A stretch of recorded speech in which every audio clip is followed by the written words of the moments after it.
Waslu f'pajjiżna l-ġganti Olandiżi ta' PSV Eindhoven li huma l-ewwel tim li wasal minn kważi 20 li se jkunu Malta fil-ġimgħat li ġejjin. Dan f'xhieda oħra ta' kemm pajjiżna jista' jisfrutta n-niċeġ ta' turiżmu differenti. Xi ħaġa li kkonfermata r-riċerka li saret mill-kumpanija Ġermaniża SLFC.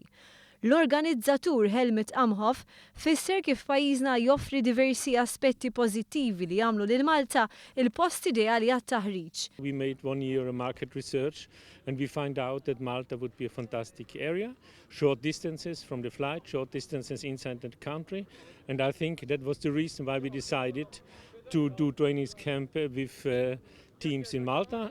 Amhoff spjega kif dan seħ wara li saret tfittxija fuq destinazzjoni għax-xitwa għat-taħriġ tal-istess timijiet. Għalhekk il-wasla ta' dawn it-timijiet torbot mal-viżjoni tal-Awtorità Maltija t-Turiżmu, dik li saħaħ ix-xhur tal-ħarifa u x-xitwa.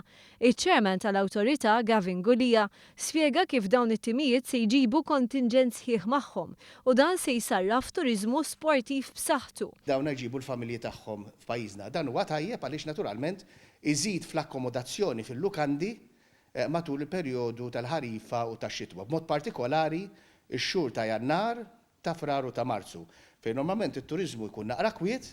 Gulija fakkar li dawn it-timijiet saħansitra għandhom l-istazzjon televiżiv tagħhom u għalhekk se jagħtu aktar viżibilità lil Malta.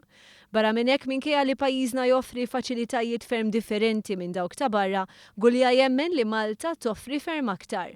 Faċilitajiet hemm, però barra minn hekk għandna xi ħaġa wkoll li pajjiżi oħrajn forsi m'għandhomx li hija l-klima tajba, mite, fix-xitwa li tagħmilha tajjeb ħafna sabiex dawn it-timijiet iżuru Malta u jagħmlu training camp tagħhom mhux pajjiżhom imma jagħmluha ġewwa pajjiżna. Fl-2015 il-kumpanija SLFC ħejjiet it-taħriġ ta' qabel jibda l-istaġun ta' aktar minn 140 tim professjonali. Helmut spjega kif it-timijiet bħal PSV Eindhoven aċċettaw li jiġu wara li ispezzjonaw sew dak li kien propost lilhom. We offered them the location, they was coming here, they made a site inspection and they like the surrounding and then was the decision for them to come to Malta.